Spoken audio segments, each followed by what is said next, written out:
So let's start our dig tonight by analyzing an OVA we all watched this week, Black Magic M-66, with apparently a Mario thrown in there for some reason.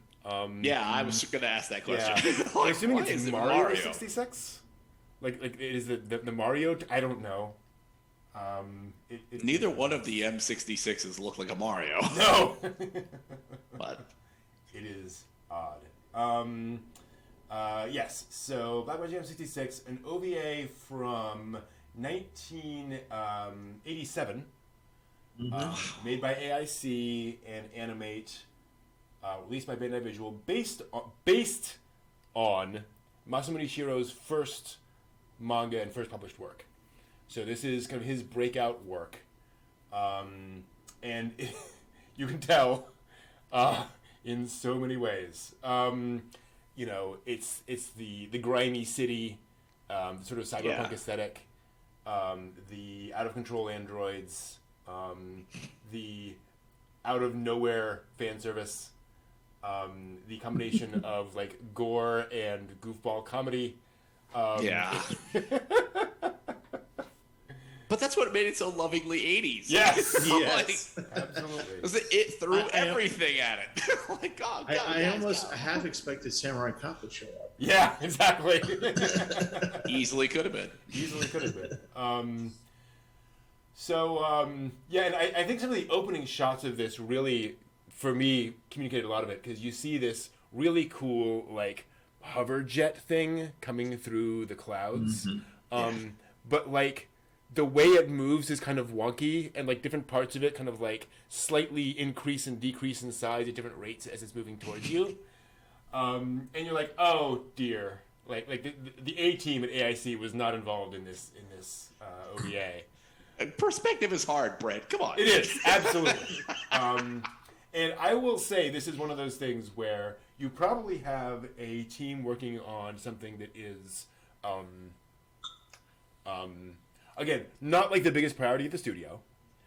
Right. Hard to animate. Lots of characters, lots of action, lots of things going on. It is a complex, difficult thing to do. And folks may be a little overwhelmed. And so we got our crash and then our main character, naked of course, running out of the shower to discover that this crash has happened, and then go and report on it. And we get into all of this with the military going around. Let's back up a little bit.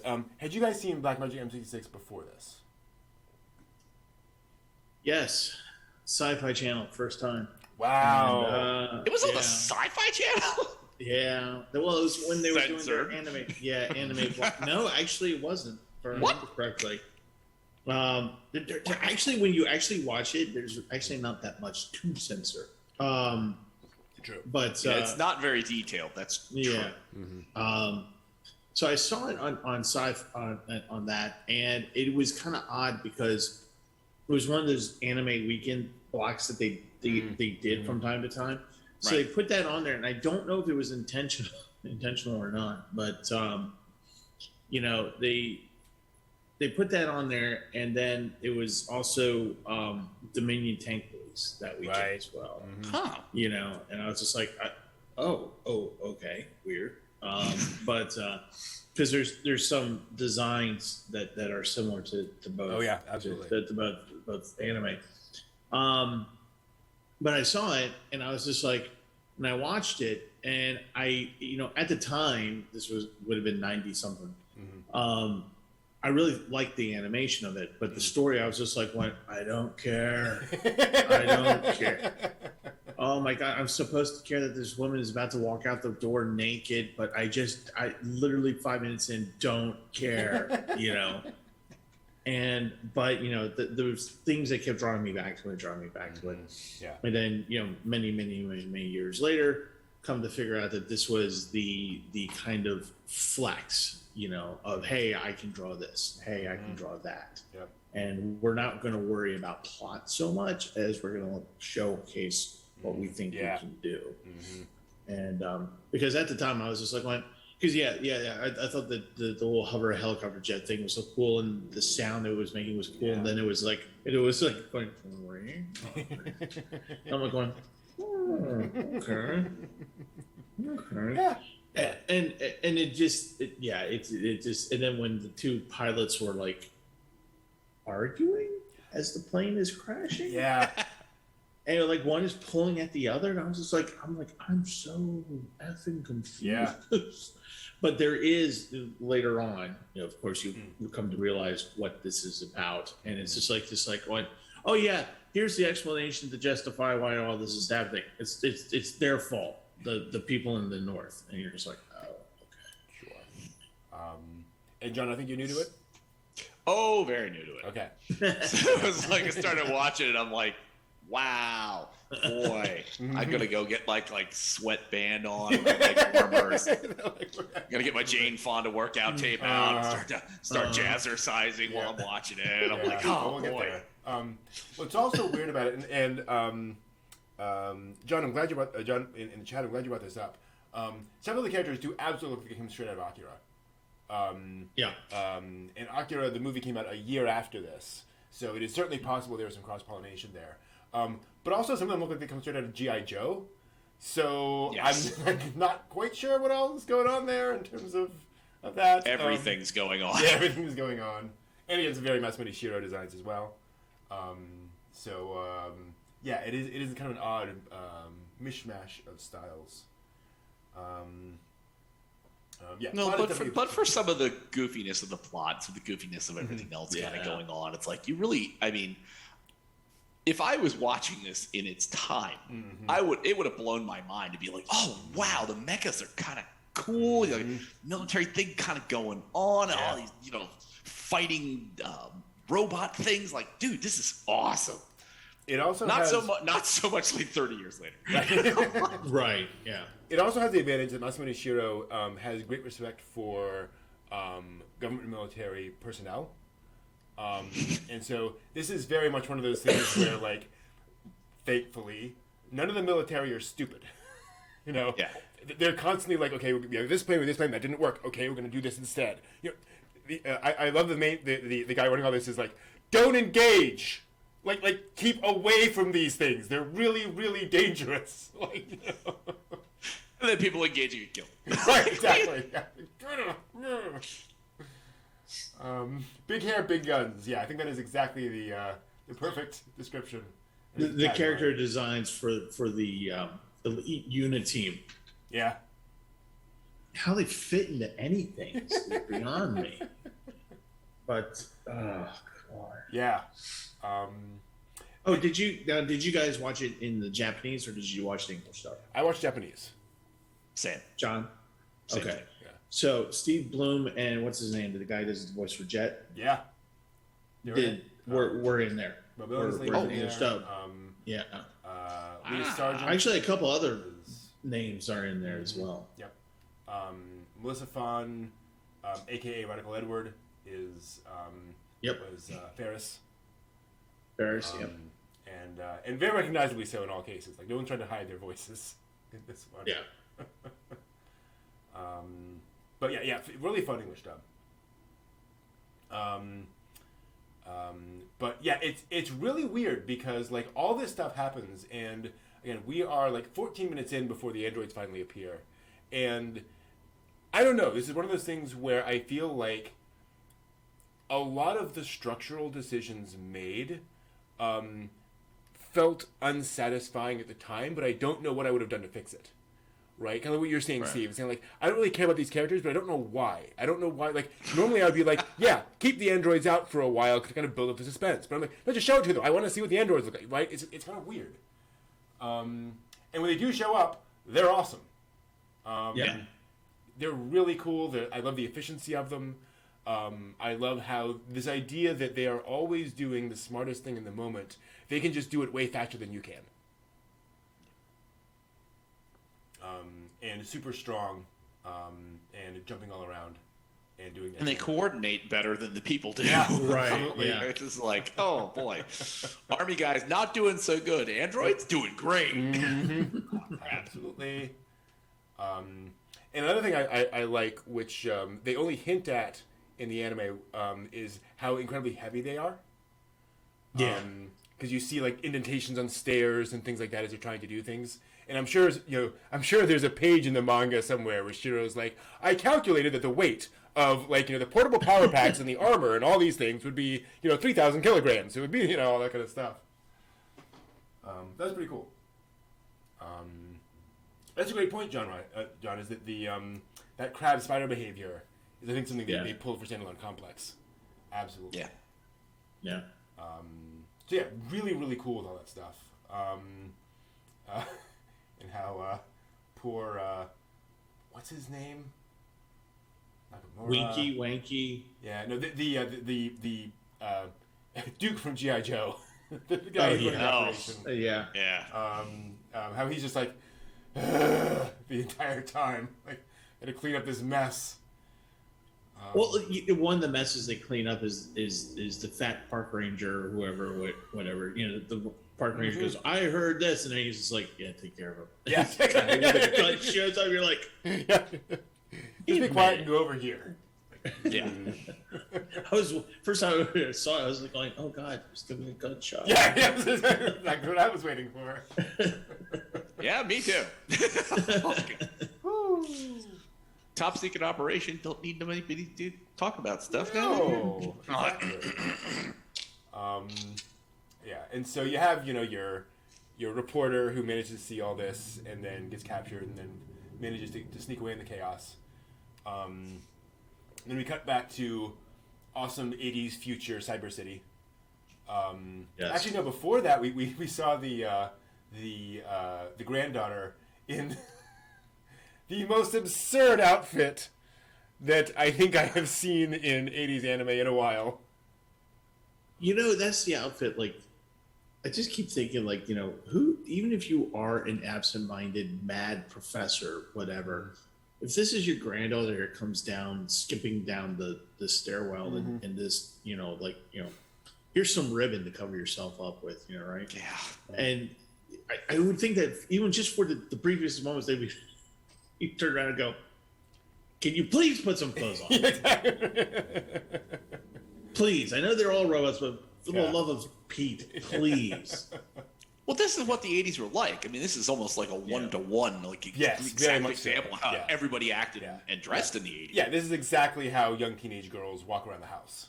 Oh yeah, this was a mall outfit when I was a kid. Girls wearing that all the time. Yeah. Fan service. A little bit. A little bit. Yeah. You gotta sell this show. Exactly. And its scintillating plot wasn't really part no. There's so many not good Mecca things in here right now. Yeah, and then Sybil, the reporter, comes to the girls' home, and I liked this scene. Although again, it's one of those things where I was like, I kind of want you to hurry up.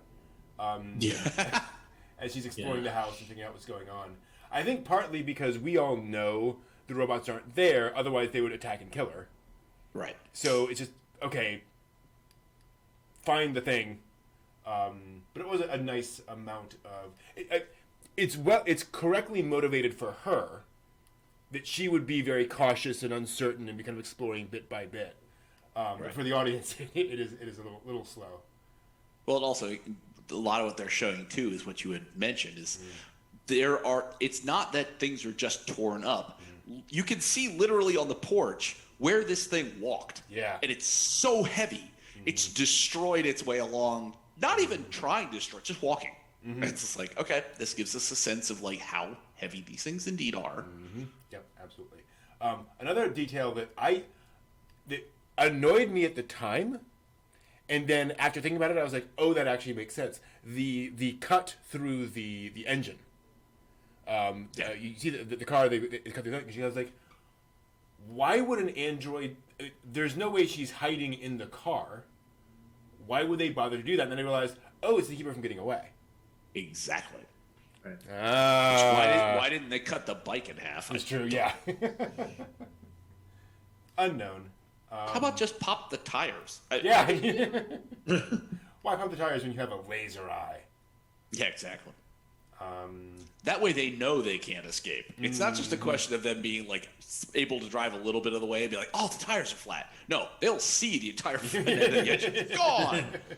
How demoralizing. Damn you, androids. Exactly. Preying on our human weaknesses. Yeah. So she gets onto the motorcycle, which does not go well. As the front tire flies off as she drives away, which was again one of those odd details, but funny. Yeah. I still don't quite. I guess Shiro's humor hadn't quite settled down yet for me in this. The humor just flies so wildly in things, like walking out of the house naked and then walking back in and picking up her clothes and still walking out of the house naked. I was like, naked, yeah. It's funny, but I don't understand why that joke's in there. It's just, I don't know. Yeah. But it is funny. Yeah. Then our main character flies a jet to a city. Yeah, and I just love how she pulls the Dukes of Hazzard, like, oh, I'm just gonna go into the alleyway, and the cops are like, oh, we didn't see her. And she just like reverses the thing and does like a 3-point turn, just goes, okay, here we go. And I love how she says, I don't have time to play with the cops right now. I'm like, I don't think playing is the right word for this. Yeah. Like, there should be 30 of them on your tail right this second. I don't know. But the cops go on their way. They merrily along. Like, there's not, like, giant SWAT teams, like, thrown around. Like, oh, look, that fast-moving vehicle's gone. I guess it disappeared. Let's just move on. Let's go back. Let's go to TGI Fridays and have a beer now. Apparently. We lost the pink airplane in a city. Yeah. Yeah, our advanced society has no way of tracking vehicles. So, open the window and listen for the I will not open the window. That would be doing exactly what the terrorists want. Exactly. What are you talking about?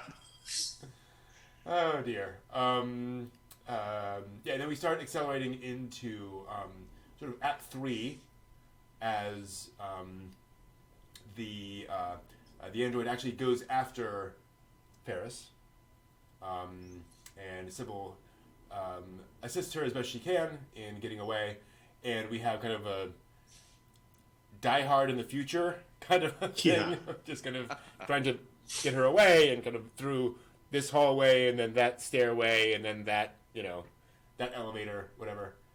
The meat locker scene was kind of interesting. Well, I just love how like the robots chasing after them. And they're literally just like, open door, go through that. Open door, go there. Hallway, empty, go there. Da, da, da. And then they open the door. Hi, we're the American, or we're the Army. Here you go. We're gonna save you now. How did you get there? And not deal with the robot down in the lobby. How did you know that it was going to be this building? Mm-hmm. Because they're smart. Duh. Sorry. And can we just talk about a little bit of just a teeny little bit of a sensitive subject here, character development of like non-Japanese, namely some of the African American characters or Black characters, and interesting stereotypes and stuff like that. And if you had listened to the English dub, oh my, okay, oh my, all right. Oh my! The attempts at accents, Hispanic, African, Caribbean. It was just like it like after a while you're just like I was watching this on the laptop and I was just like going. Yeah, I'm gonna watch the subtitles for a while. Yeah. Wow. No, I don't remember that, and obviously I can't tell when a Japanese person is trying to do an accent. Right, it doesn't translate from my ears, but that's interesting. And I do know Masamune Shirow is believes in an aggressively multicultural future in the sense that he says like there's going to be a lot more non-Japanese in Japan. There's going to be a lot more non-Koreans in Korea. Like that's just a thing we need to expect. And so he like tries to do that in a lot of his manga, and I have no idea like what he wrote in those panels in the manga either. Like, who knows? Right. But that's unfortunate. Yeah. But yeah, and again, this is one of those things, and apparently this is adapting like one chapter of the manga, and it very much feels like it, where it's like this is this kind of like self-contained, running away from an android story kind of a thing, and everything we're seeing is like every 2 pages of the manga of here's a trap, we spring the trap, we do the next thing, and we're going through all those all those bits and pieces in very much the kind of that action story, structure. Not trying to be deep, not trying to be complicated, not trying to be philosophical. It's just what's the next action beat in the story, which I think is totally fine. Like, I'm not complaining. I'm just saying that's kind of the structure they went with. The other thing I found kind of weird, which again I think makes sense when you think about it, is that the powers are inconsistent. So like she has a laser eye for the beginning, and then she doesn't at the end. Right. But one thing I think they do mention early on is that they are meant to like recharge and refuel and so forth. So they're expending all of their resources. So presumably, like whatever powers that laser eye dies, partway through the fight, you can't use it anymore. And all these other things are so that's reasonable. There are times when I was like, why doesn't she just laser them now? Like just laser them, they're all dead. But fair enough. Yeah, particularly in the elevator scene where, where thank God I don't have vertigo or anything that would make me dizzy. Mm-hmm. When they're going around, and I know what they were trying to do. They're trying to show off, and doing it, and doing this 360 kind of thing, constant 360 thing, which was really Three Stooges for me. But I did have that moment where I was just like, even though the magnetic donut thing, whatever, is keeping the robot away, the android away, I was just like, why does it just lops off Sybil's head and then just, continues the mission? Yeah. And I actually want to call that out. Like, I thought the elevator scene was really like well animated. Like, it looked really cool. And clearly they were trying for that visual interest, which you see like all throughout the OVA. Like, there are quite a few scenes of like fisheye lenses, like in animation, where clearly like they're not applying that. Somebody had to draw all those weird angles. Gosh, yes. Really cool stuff there. Tell us how you really felt about that, John. Again, this is quintessential 1980s. It had a little of everything thrown into it, and it's, what I mean. I appreciate interesting visual efforts. It's just, sometimes you can't do everything. Yeah. That's a great way of putting it. I think I feel like Black Magic M-66 was a little overambitious. It's not bad. They just went a little bit further than their budget actually was. Yeah. I mean, I thoroughly enjoyed it for exactly what it was.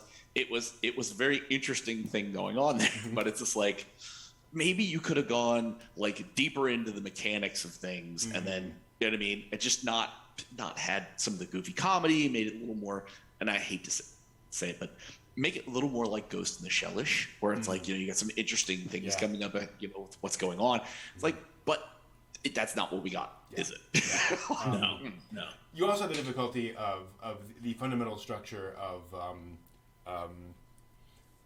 We built these incredibly powerful androids, and now they have all escaped, and we have no way of stopping them, and nobody thought to add any safeguards into them? Yeah. Like, really? Well, that's crazy grandpa inventor. Yeah, exactly. Well, that was his assistant going, well, we just dumped, we knew that we were going to change the program anyway. So we just went ahead and decided to put the program where we go after the granddaughter and kill Murder her. your granddaughter. And that's the program we're going to put. So, when you stop and think about that, that means that somebody had to stop there and think about the code to put into the androids that necessitates them going after a specific person, the little 80s jazzercise girl. This is what we have to kill now. Oh, and we're just putting that in there for the sake of putting it in there to Actually, no, we were never given a reason why. No. And the assistant who should be fired, Yeah. it said, well, we were going to change it anyway. We didn't think we were going to activate it or anything. It's just like, oh. So I don't know if you guys saw this or not, but this is actually on this watching. It's something I noticed for the very first time. And it's, when you watch something repeatedly, because I don't know why, but I've seen this more than once. Actually several times. And the news pat that they show kind of like in the first third, talking about right? Did you notice? Did you notice? That's what I told you, Brent, when we were talking on Sunday. Like, pay attention to what the newspaper said. Pay attention to that. It is worth pausing and looking at it and just going. I don't even want to say it. I'm not even going to say it. I'm going to make you all watch it because you're going to go. How did that get in there? Yeah, why that thing? Because it's lorem ipsum text, right? It's just placeholder text. It's just lorem ipsum text. It's consistent placeholder text. Right. Yeah. Because they clearly went to somebody in the office who was probably either American or could speak American and said, we need text for write something. I don't care what you write, but give us like 3 sentences of English. He said, okay. And that's what they like drew onto that thing. But it's hilarious and it's wonderful.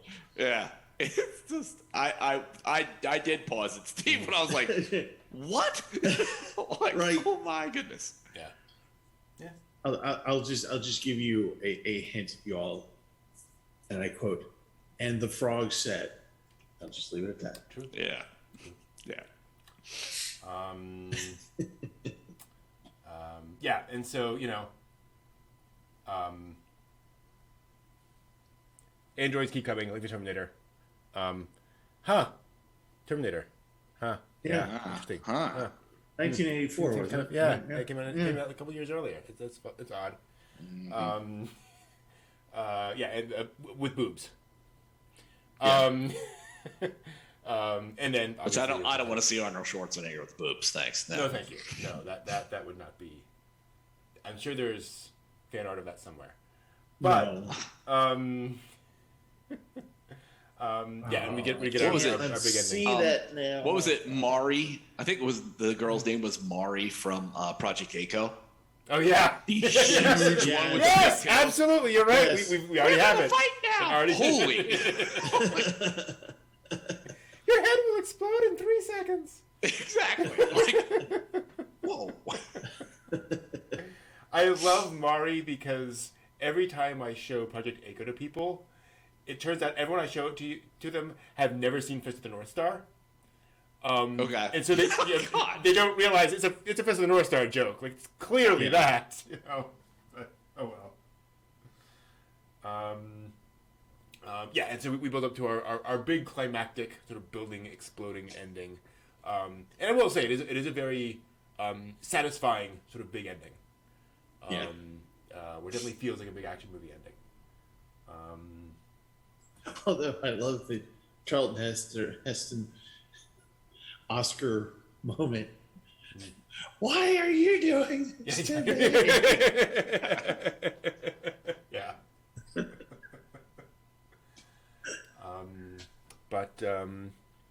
I agree with you, Jay. I do think this was definitely a link in the chain to like Ghost in the Shell, and other works where the android is now a more sophisticated thing. Where I think before this, the android in anime was either stiff walking thing. It was Astro Boy basically. It was a kind of a humanoid robot thing. Right. Yeah. But casting it as this powerful military weapon that has detailed thought behind like the mechanisms and so forth. Like you could imagine that in the real world the way you can't with Astro. I think it is definitely a link in the chain. Well, that's a good point in talking about links, to various properties. Like when towards the beginning when the hovercraft come in and they're dropping down the commandos on those drop things. Yeah. That's Dominion tank police. Oh, When they're dropping gotcha. down to the tanks. The Mad Professor, the Professor Matthews or whatever his name was, is actually a character design from Dominion Tank Police, which is or I forget which one comes first. Yeah. Of one of the tank guys, the smart tank guys, because it's with the thick Oh, glass. right. Yeah. Specs, I think they call them. Yeah, Specs. Yeah, and what a genius. Yeah. but a lot of the like this, and the city itself wasn't as much as it was in Dominion, and more like Ghost in the Shell, but it was definitely different. Yeah, it was definitely closer to Dominion City than anything else I've seen. Yeah, absolutely. Yeah. No, definitely. A bit of Appleseed in there as well. It was on the T-shirt. Yeah, exactly. Yeah, she has an Appleseed T-shirt. Oh, that's right. Yeah. One of the advantages of going back to adapt something from the past is you could look at their more recent work and go, there's a thing. That's actually an interesting point, because this being Shiro's first work, Dominion Tank Police would have come later. So that must have been kind of a prototype for those characters. That's really cool. That's about your M-66. I kind of sounded pretty negative in this video, and I didn't mean to be. Again, I enjoyed Black Magic M-66. It's just one of those OVAs that kept consistently reminding me of things that had just that little bit extra structure to it, and that kind of flowed a little bit better. But as a sci-fi action story, which it very much is, I think it's very satisfying. Yeah. It was, I guess the reason why I kept coming back to watching it was actually for specific scenes. After a certain point, the story gets lost. I mean, they do try to tie pretty bows at the end of it and explain stuff that is not explained during the course of it, where you're just like, okay, we're just gonna watch people get disemboweled now. Okay, that's what we're gonna do, and we'll get reason later, kind of the thing. But one of the interesting things about that particular OVA over the years, because I never really stopped and watched the credits until much later on, to like the fourth or fifth watching, where I'm just like going, oh, they're showing Sybil in various different reporting on various different things, and I'm like thinking to myself, going, was this supposed to be something? Was this supposed to be about Sybil? Was there supposed to be an actual combat series? photographer? A series on this? Was any of this supposed to be that? Mm-hmm. But we'll never know. But I agree. If you take it for what it is, and you just want to sit down and just enjoy the mechanics of what's happening, what you're watching, then that is something worthwhile watching. And also, it's kind of cool to see, and I do this with authors of books that I read. When you read the first thing and then you read the latest thing, and you see how, if you go through the career and you see the trajectory of skill being improved, you'll definitely see that. You'll go, okay, wow, okay, we see the promise, and now we got this. Now we can see where it started. It should also be pointed out, my mind is being blown right now. I may have to strongly redesign my thoughts on this. AIC's first animated work was a couple of years earlier, but this after that they worked on Megazone 2-3 in '85, and then Fight Issue 1. And they'd done a variety of other stuff. They were working on a Bubblegum Crisis at the same time, by the way. Okay. Co-produced with Artmec and Umex. So they were already pretty busy. They came out, 1, 2, 3, 4, 5, 6, 7, 8, 9. They came out with 9 OVAs in 1987. Alone. Wow. Not counting, movies, TV shows, other stuff they were working on. So, Wow. Yeah, Okay. pretty impressive. The first thing apparently they worked, is that right? They're doing their first work, 87. Oh, yeah, their first work was Cream Lemon. Anyway, moving right along. Was what? What? Yeah. Yeah. A Show. certain, yes, a certain Show. A certain OVA. One of many, in fairness, working on that. But Money had to be made. Had to be made. Sacrifices thus also had to be made. but this is 3 years before Tenchi. This is relatively early in AIC's history, right? So they don't have a huge, massive talent working for them on these things that knows exactly how to, get all these things across. So totally appreciated where that is. They probably live under the animation desks. Almost certainly. So that'll do it. We're gonna take a quick break for just a few minutes. We'll be back to talk about more modern anime and the latest anime news. There's some weird stuff this week, guys. It's a weird week for anime news. We will be back with that in a little bit. See you then.